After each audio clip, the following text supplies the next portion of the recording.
Olá, todo mundo que trabalha com tecnologia já se perguntou: o que de fato impede um sistema, um aplicativo de virar uma completa bagunça?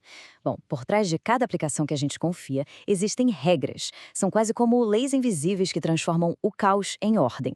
E hoje a gente vai desvendar exatamente essas leis fundamentais do MySQL, aquelas que garantem que um banco de dados funcione perfeitamente. Para entender a importância disso, vamos imaginar o seguinte: e se um banco de dados fosse uma cidade? Mas uma cidade sem lei nenhuma, sem números nas casas, sem CPF, sem registro de imóveis, seria o caos total, né? Impossível encontrar alguém, registrar qualquer coisa. Um verdadeiro pesadelo logístico. Um banco de dados sem regras é exatamente isso. Um amontoado de informação sem sentido que a qualquer momento pode desmoronar. Ok, então vamos começar a colocar ordem nessa nossa cidade. A primeira lei que a gente precisa estabelecer é a mais básica de todas, mas talvez seja a mais crucial. A gente precisa garantir que a informação que é essencial nunca, jamais seja esquecida. Pensa, por exemplo, num cadastro de usuários. O que acontece se o campo de e-mail puder, sei lá, ser deixado em branco? Como é que a pessoa vai recuperar a senha? Como a empresa vai mandar uma nota fiscal ou uma notificação importante?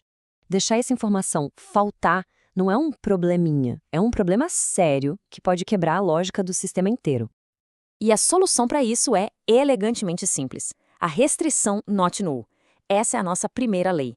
Ela funciona como um decreto, sabe? Ela diz: esta informação é obrigatória. Ponto final. A partir do momento que a gente define uma coluna como not null, o próprio banco de dados vira o nosso fiscal, barrando na hora qualquer tentativa de salvar um registro sem aquele dado. Simples assim. E olha só como a gente escreve essa lei no código. É bem direto.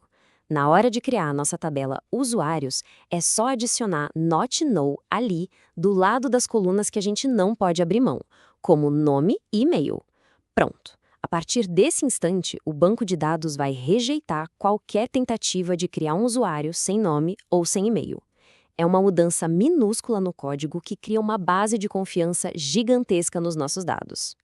Certo. Primeiro passo concluído. Já garantimos que as informações importantes estão lá.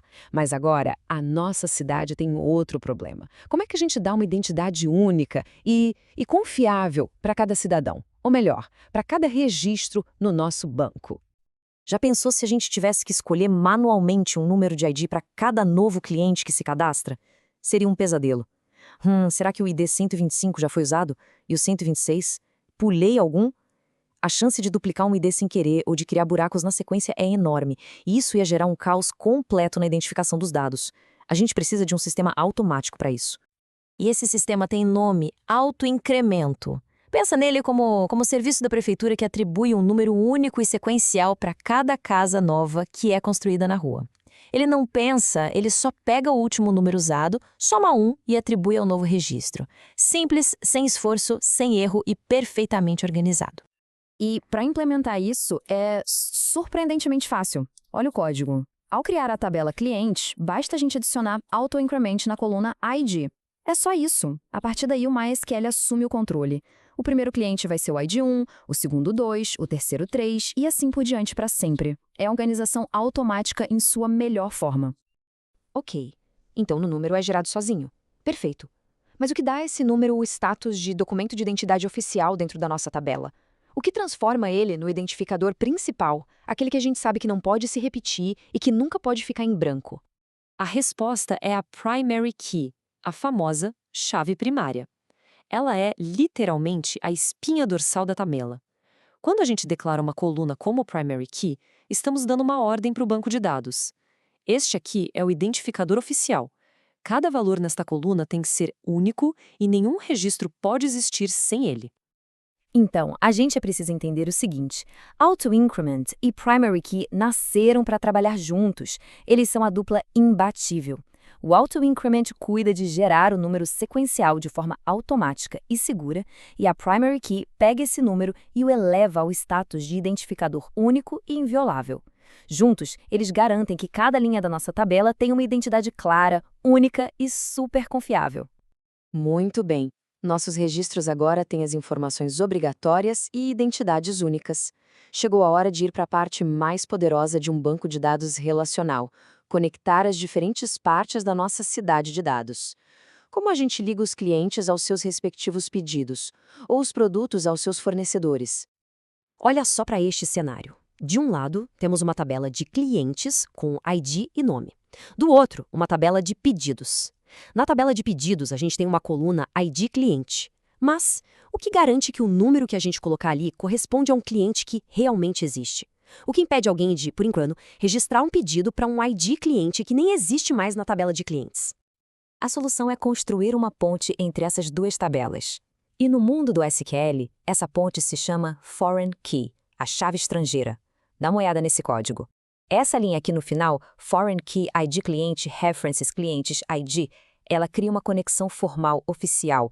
Ela está dizendo para o MySQL o seguinte: ei, o valor que for colocado na coluna ID Cliente desta tabela obrigatoriamente tem que existir na coluna ID da tabela Clientes.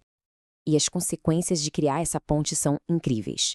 Primeiro, ela impede a existência dos pedidos órfãos, ou seja, um pedido perdido no sistema sem um cliente associado. Isso garante o que a gente chama de integridade referencial. E tem mais. Se alguém tentar pagar um cliente que já tem pedidos registrados, o banco de dados pode bloquear essa ação, protegendo a lógica do negócio. É a regra que mantém todo o ecossistema de dados funcionando de forma lógica e consistente. Então, chegando aqui no final da nossa conversa, fica bem claro que essas regras, Not Null, Primary Key, Foreign Key, não são só detalhes técnicos para complicar a vida. Elas são a fundação, o alicerce sobre o qual a gente constrói aplicações confiáveis e que podem crescer de forma segura. Eu acho que essa frase resume tudo perfeitamente. Essas restrições são as leis, são os cartórios, são os sistemas de registro da nossa cidade de dados. São elas que garantem que tudo vai funcionar como deveria, de um jeito organizado e, mais importante, previsível. A mensagem final, então, é essa. Sem essas regras, um banco de dados é só uma planilha um pouco mais sofisticada, mas ainda muito frágil. Com elas, ele se transforma numa verdadeira fortaleza de dados, uma estrutura robusta, lógica e pronta para suportar o crescimento de qualquer aplicação. É basicamente a diferença entre construir um castelo de areia e construir um arranha-céu. E fica aqui uma reflexão para a gente. Da próxima vez que estiver usando um aplicativo qualquer, vale a pena pensar nisso. Por trás daquela interface bonita e amigável, existem dezenas, talvez centenas dessas regras invisíveis trabalhando sem parar para que tudo faça sentido. Que outras leis digitais será que organizam o nosso dia a dia sem que a gente nem perceba? E aí, essa análise ajudou a clarear um pouco mais como a mágica por trás dos bancos de dados acontece? Se sim, um like é sempre muito bem-vindo e compartilhar com quem também pode se interessar ajuda demais. E o mais importante de tudo, qual o próximo tema que merece uma análise detalhada como essa? Deixem as sugestões nos comentários porque são elas que guiam os próximos conteúdos. E claro, sigam o canal para não perder nada. O apoio de todo mundo é o que mais motiva a continuar criando. Um grande abraço e até a próxima!